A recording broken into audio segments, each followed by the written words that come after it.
Hello दोस्तों। तो आज मैं आपके सामने एक नई सरकारी नौकरी का अपडेट लेके आया हूँ। ठीक है दोस्तों। तो इस सरकारी नौकरी बहुत ही अच्छी है दोस्तों। पोस्ट बहुत ही ज़्यादा है, 2000 के आसपास है दोस्तों। और ये ग्रेजुएशन बेस पे है। ठीक है दोस्तों। इसमें है कि 1/8/2020 तक जो है आप ग्रेजुएट हो जाना चाहिए, मतलब स्नातक की परीक्षा आपके पास हो जानी चाहिए। ठीक है दोस्तों। और इस जॉब की जो है सैलरी लगभग 45,000 के आसपास है। ठीक है दोस्तों। तो चलिए इस वीडियो पर चलते हैं और इस वीडियो को देख लेते हैं कि कौन सी जॉब है, कहाँ पे है और कैसे इसका एप्लीकेशन करना है, कितनी फ़ीस है और कितना सीट है, सीटों में आरक्षण क्या है, ये सब देख लेते हैं। उससे पहले मैं आपको बता दूं कि आप अभी एग्ज़ाम मंत्री यूट्यूब चैनल देख रहे हैं और इसी तरह की और भी अपडेट और कोई भी कंटेंट जो हम पर प्रोवाइड कराते हैं उसके लिए जो है आप इस चैनल को सब्सक्राइब कर सकते हैं दोस्तों, और इस वीडियो को लाइक और शेयर कर लें। ठीक है दोस्तों। तो चलिए देख लेते हैं। तो दोस्तों यहाँ पे आप देख पा रहे होंगे कि बीपीएसएससी, तो बीपीएसएससी की तरफ से जो है अपडेट है। बिहार पुलिस अवर सेवा आयोग की तरफ से जो है ये अपडेट है। ठीक है दोस्तों। यहाँ पे आप देख पा रहे होंगे जो भी इम्पॉर्टेंट पॉइंट है उसको मैंने हाईलाइट कर दिया। जैसे आपको इस वेबसाइट पे जाके अप्लाई करना है www.bpssc.b.nic.in। ठीक है। उसके बाद आगे देख लेते हैं दोस्तों। आगे देखें तो आगे जो है दोस्तों यहाँ पे प्रारंभ होने की अंतिम तिथि जो है वो है 16/8/2020। ठीक है दोस्तों। और जो है प्रारंभ होने की ये तिथि हो गई और ये अंतिम तिथि क्या है, आखिरी डेट जिसके बाद आप नहीं फॉर्म भर सकते, 24/9/2020। ठीक है दोस्तों। अब इसके आगे चलते हैं। आगे देखें तो विज्ञापन संख्या जो है दोस्तों हमारा कितना है, विज्ञापन संख्या है 3/2020। मतलब विज्ञापन संख्या इसका क्या है, 3/2020।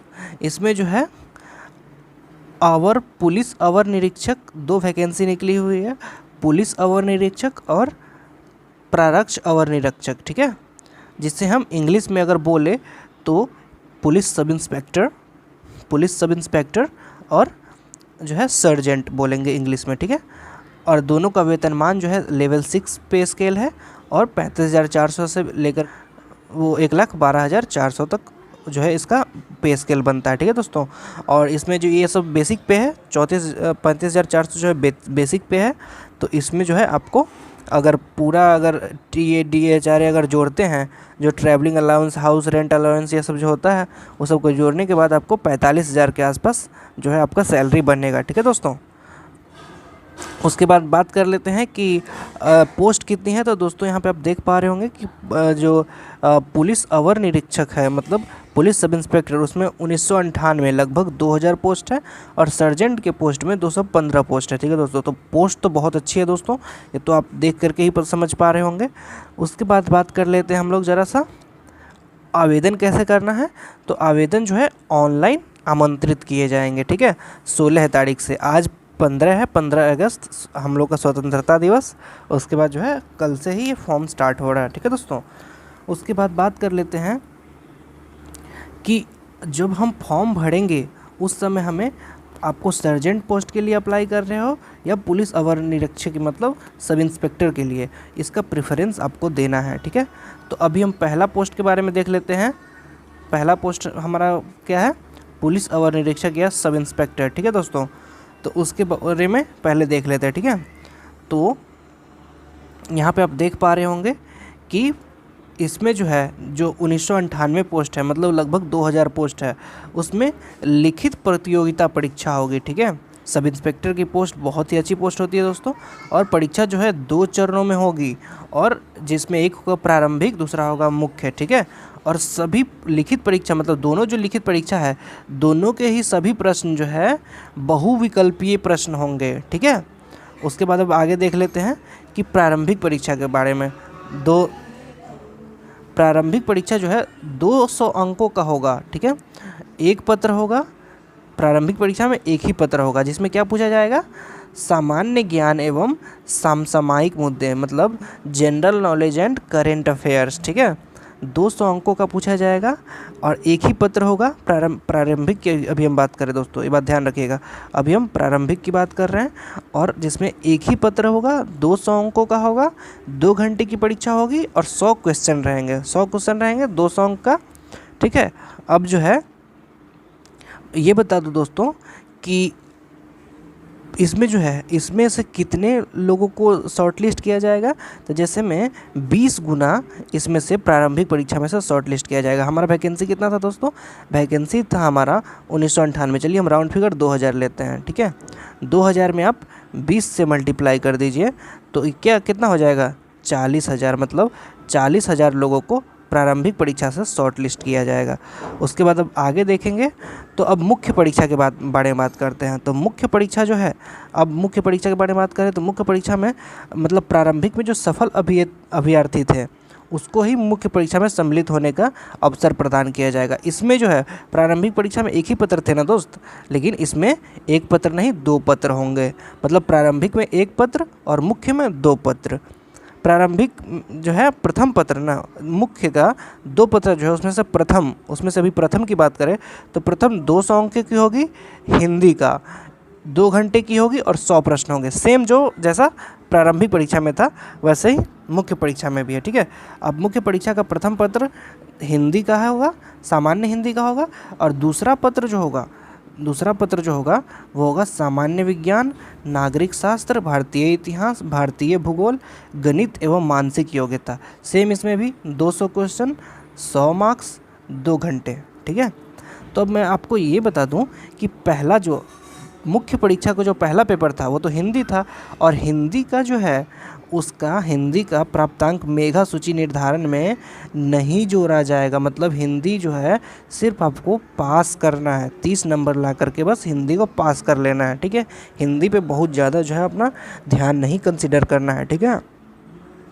अब आगे देखें तो इतनी अभी तक जितनी भी परीक्षाओं की मैंने बात करी है, प्रारंभिक की 1 पत्र या मुख्य की 2 पत्र, सब में जो है निगेटिव मार्किंग है। मतलब गलत उत्तर के लिए आपके मार्क्स काटे जाएंगे और एक क्वेश्चन पे 0.2 मार्क्स काटे जाएंगे। मतलब मैं तो बोलूँगा दोस्तों कि भरपूर रिस्क लीजिए, क्योंकि कहीं भी जो होता है आप 5 क्वेश्चन गलत करोगे तो आपका एक सही का नंबर कटेगा, ठीक है।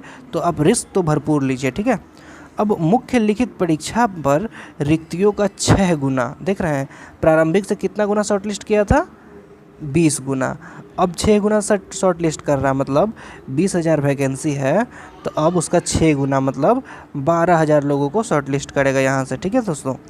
12,000 लोगों को शॉर्ट लिस्ट कर लिया, और इन 12,000 लोगों का क्या होगा, शारीरिक दक्षता परीक्षा, मतलब फिजिकल एलिजिबिलिटी टेस्ट होगा, ठीक है। अब शारीरिक दक्षता परीक्षा होगा, और उसमें जो मतलब इसमें भी आपका ऐसा नहीं है कि आपका 170 सेंटीमीटर हाइट है तो आपको प्रेफरेंस दिया जाएगा, नहीं। इसमें मात्र उत्तीर्ण होना है। मतलब 165 सेंटीमीटर अगर आपका हाइट मांग रहा है तो आप 165 से कुछ भी हैं तो बस पास हो गए आप, और कुछ नहीं चाहिए, ठीक है। उसके बाद अगर हम बात करें तो जो है अगर शारीरिक दक्षता परीक्षा में अर्हता प्राप्त विद्यार्थियों की पर्याप्त संख्या में अनुपलब्धता की दशा में उक्त अनुपात को जो है उप रूप से कम किया जा सकता है। मतलब अभी जो था ना, हमको 6 रेशियो में लेना ही है, जितना वैकेंसी उसका 6 गुना लेना है।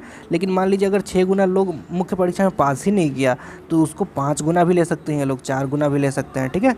तो ये तो आप समझ गए होंगे कि ऐसा नहीं है कि आपको फिजिकल एलिजिबिलिटी टेस्ट में जो है अब अगर मुख्य परीक्षा में अगर कम भी मार्क्स आ गए तो कम स्टूडेंट है तो आपको ले लेगा, तो ऐसा नहीं है।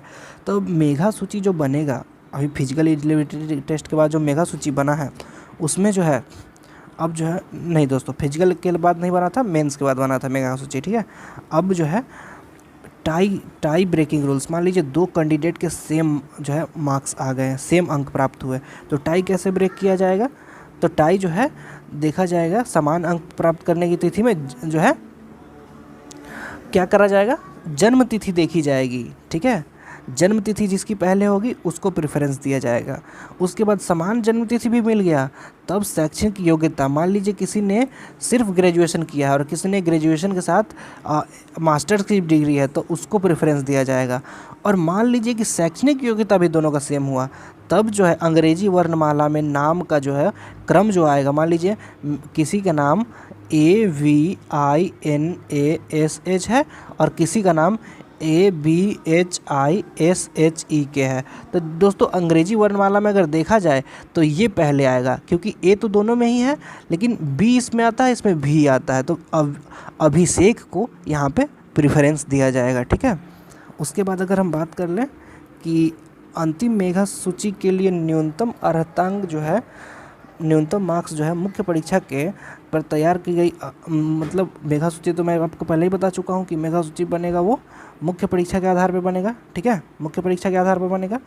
और न्यूनतम मार्क्स जो है वो कितना रखा गया है, अनुसूचित जाति, अनुसूचित जनजाति, महिला वर्ग के अभ्यर्थियों के लिए न्यूनतम अर्हतांक 32 है और जो है 32% है, और पिछड़ा वर्ग के लिए 34% है, और पिछड़ा वर्ग के जो है अत्यंत पिछड़ा वर्ग की बात कर रहे हैं 34% है, और सामान्य वर्ग का जो है कितना है दोस्तों, सामान्य वर्ग का है 40%, ठीक है। ये न्यूनतम है, इससे नीचे अगर लाएं तो आपको वो कॉल ही नहीं करेगा, शॉर्ट लिस्ट ही नहीं करेगा, ठीक है दोस्तों। अब शैक्षणिक योग्यता की बात कर लेते हैं। तो 1/8/2020 तक आप स्नातक परीक्षा पास होना चाहिए या किसी राज्य सरकार के उसके समकक्ष जो है प्राप्त होना चाहिए। मतलब स्नातक तो आपको चाहिए ही 1/8/2020 तक। अगर इतने तक आप पास हो रहे हैं तो ही आप फॉर्म भरें, और नहीं हो रहे हैं तो आप फॉर्म ना भरें, ठीक है।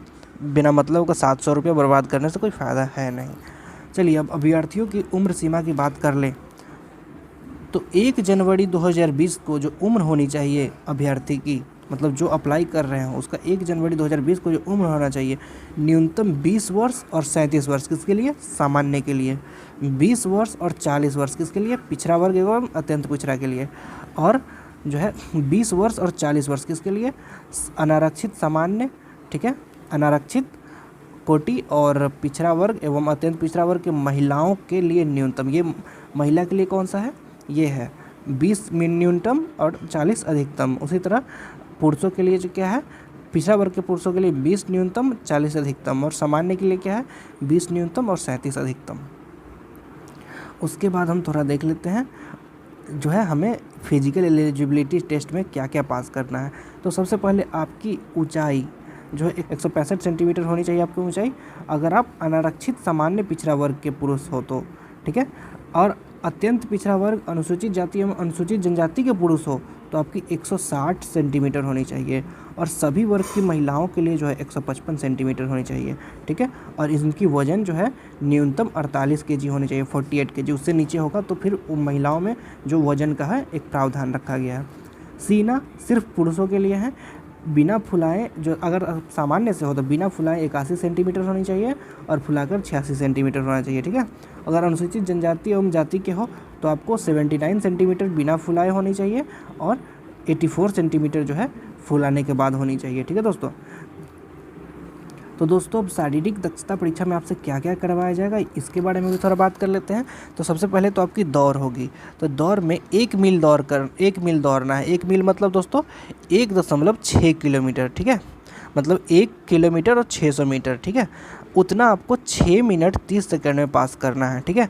और इससे अधिक अगर समय लेते हैं तो आपको असफल घोषित कर दिया जाएगा, ठीक है। उसी तरह अगर महिलाओं के लिए बात करें तो इनको बस 1 ही किलोमीटर रखा गया है। पुरुष के लिए क्या था 1.6 किलोमीटर है, महिलाओं के लिए 1 ही किलोमीटर की दौड़ है और 6 मिनट में इन्हें पास करना है। पुरुष को टाइम भी तो 6 मिनट और 30 सेकेंड मिला था, लेकिन महिलाओं को बस 6 मिनट मिलेंगे और 1 ही किलोमीटर दौड़ना पड़ेगा, ठीक है। अगर हम दूसरा ऊँची कूद की बात कर लें, अगर दोस्तों हम ऊंची कूद की बात करें तो आपको कितना, पुरुषों के लिए न्यूनतम 4 फीट कूदना पड़ेगा और महिलाओं को न्यूनतम 3 फीट कूदना पड़ेगा, ठीक है। लंबी कूद की बात करें तो पुरुषों को 12 फीट कूदना पड़ेगा और महिलाओं को 9 फीट कूदना पड़ेगा। और गोला फेंक में जो है 16 पाउंड का गोला 16 फीट फेंकना पड़ेगा किसको, पुरुषों को, और 12 पाउंड का गोला 10 फीट फेंकना पड़ेगा किसको, महिलाओं को, ठीक है दोस्तों। तो ये तो हो गया। अब ये यहाँ पे मैं स्क्रीन पे अभी आपको दिख पा रहा होगा कि पुलिस अवर निरीक्षक के पद में जो रिक्ति है उसका जो है आरक्षण का टेबल है, ठीक है दोस्तों। तो इसको आप एक बार पॉज करके देख लीजिए, आप जहाँ से भी हो, मैं इसको एक्सप्लेन नहीं करने वाला। अब आगे मैं चलता हूँ। चलिए दोस्तों, क्षैतिज आरक्षण की व्यवस्था जो है मैं इसमें सिर्फ इम्पॉर्टेंट पॉइंट से डिस्कस कर रहा हूँ दोस्तों। तो ये जो है यहाँ तक जो है हमारा पुलिस अवर निरीक्षक या पुलिस सब इंस्पेक्टर की जो है वैकेंसी का इतना ही डिटेल्स था, ठीक है दोस्तों। अब जो है इसके बाद जो है पुलिस अवर निरीक्षक या जो है सर्जेंट की नियुक्ति के लिए जो है प्रक्रिया है, ठीक है दोस्तों। तो मैं सोच रहा हूँ कि इसको मैं अगले वीडियो में कर दूँ, ठीक है दोस्तों, और इस वीडियो में मैं इतना ही रहने देता हूँ दोस्तों। तो नेक्स्ट वीडियो के लिए जो है आप तैयार रहिए। अगर आपको नेक्स्ट वीडियो से इम्पोर्टेंस लग रहा है, उसमें हालांकि 215 ही ये है। और मैं एक बार शुल्क की बात कर लूँ तो 700 जो है जनरल के लिए है और 400 जो है आप आरक्षण से हो तो आपके लिए, और या फिर आप महिला अभ्यर्थी हो तो आपके लिए 400 बस लगेंगे। ठीक है दोस्तों, तो यही था टोटल डिटेल्स। अगले वीडियो का आप वेट करें जिसमें सर्जेंट की है, हालांकि उसमें 215 ही पोस्ट है, लेकिन दोस्तों अब अप्लाई तो करना ही है। तो चलो दोस्तों, मतलब इस वीडियो को मैं यहीं पे ख़त्म करना चाहता हूँ। धन्यवाद।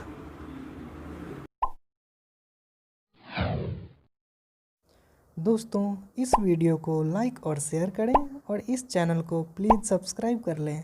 हमारे इस चैनल को ट्विटर, इंस्टाग्राम, फेसबुक और टेलीग्राम पे फॉलो करने के लिए इस आईडी पे जा सकते हैं।